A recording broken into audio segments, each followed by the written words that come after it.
Google Omni is Google's new multimodal video for creating and editing videos from text, images, video, and audio inputs. And in today's video, I'll be showing you everything you need to know.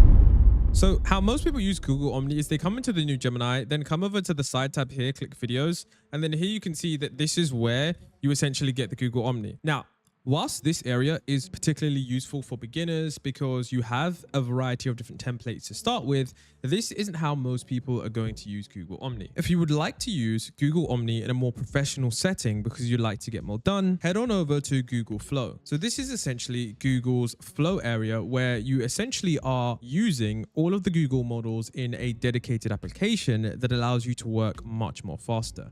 Most people still don't know this exists just yet. So if you're trying to use Google Omni and you want to get the best out of it, this is how you would do so.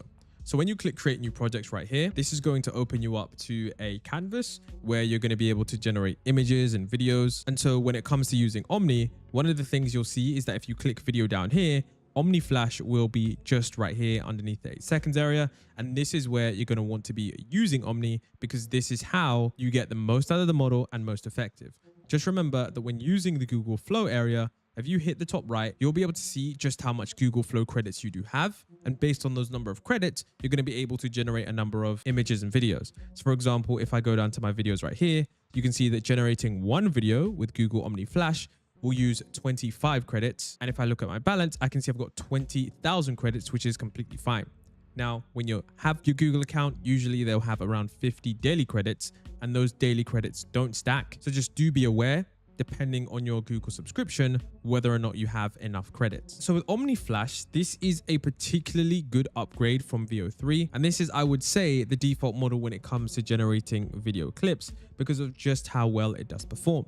So the standard way to use Omni Flash is to simply generate whatever video you do want. And this works the exact same way that VO 3.1 does, except it has better capabilities. So I could say an F1 car driving down a street in London, and then I'm going to click generate, and then I'll show you guys what it actually looks like with VO 3.1 so you know the quality difference. First off, this is the prompt with an F1 car driving down the street in London. This is VO 3.1 quality. And so when we look at the clip here, we can see the car is doing what it says. It's driving through the streets of London.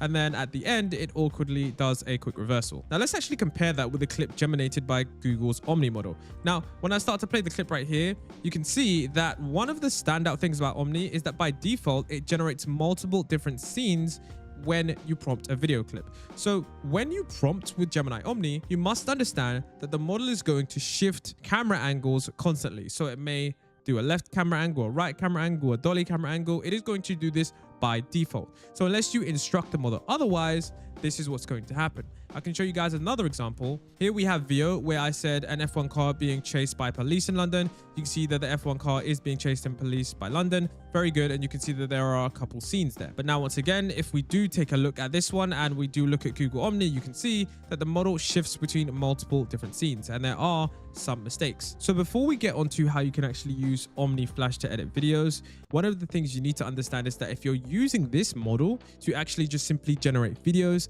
understand under the hood, it's essentially agentic, which means it's going to split up your base prompt into multiple different ones, and it's going to construct a video based on multiple smaller scenes stitched together unless you do that yourself. So if you wish to direct how Omni actually does the scenes, I can say an F1 car driving down a street in London being chased by police. But here you can see I've added 4 different things. First, the car's going to break off the F1 track. Then it's going to hop onto the London street. Then we're going to get a helicopter view, and then we're going to get a crash. And so in this example, you can see it breaks out of the F1 track. Then we get the helicopter angle, and then you can see it eventually crashes. Now, of course, with Omni, you can change the camera angles yourself by saying camera angle 1 is this, camera angle 2 is that. And I found that that is something that is remarkably useful. For example, in this prompt, every 2 seconds, I told Omni exactly what to do.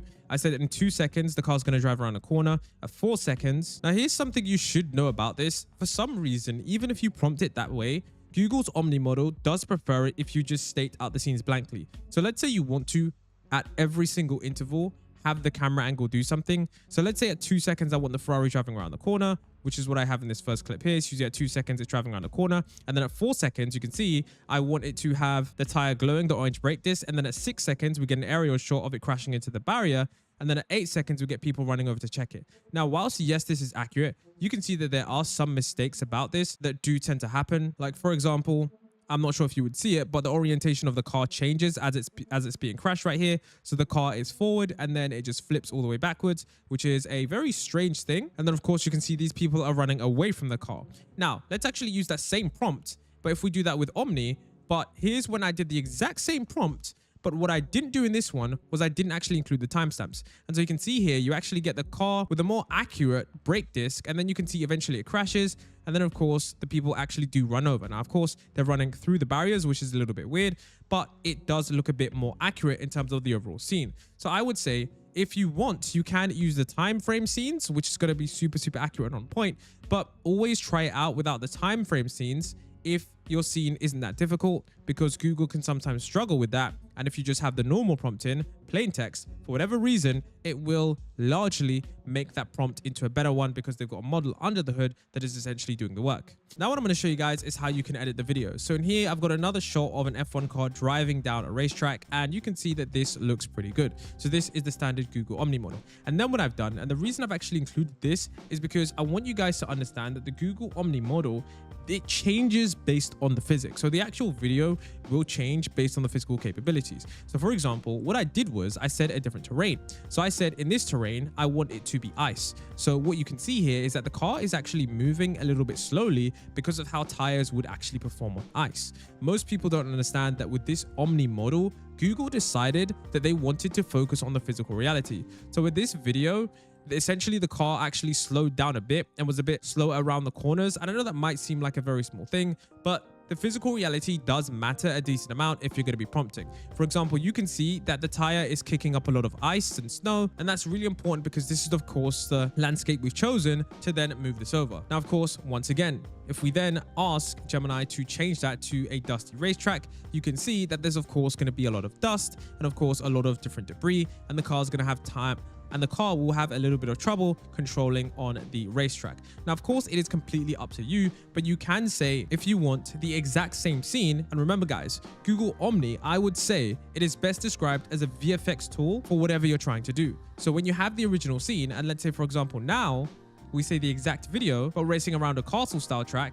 So if we take a look at the first video, which is here, and then you can see if I say racing around a castle style track, which is here, you can see that the background just changes 1 to 1, which is super useful. So here you can see that castle style track. So here you can see that castle style track. So here you can see that castle style track in the background. It starts driving. You can see, of course, there is that, sparks. It comes around this corner, and then we get the final scene of it driving away. And if we look at the first scene right here, it's actually driving on an F1 track. We get that spark scene right there. Of course, then we get the scene where it's driving around. And then, of course, we get the final scene where it's driving away. So depending on where the background you do change it, it will, of course, have the driving image or video. Now, of course, once again, something, that I think would be useful for people who are using this for VFX is to change the time of day. So you can see right here that when you want to change the time of day, we can change it from daytime to nighttime, and everything is going to be the exact same, which is of course super useful. So I've just simply said in this clip, make it nighttime, and you can see everything is at nighttime. So of course you can change multiple different things. Maybe if in this video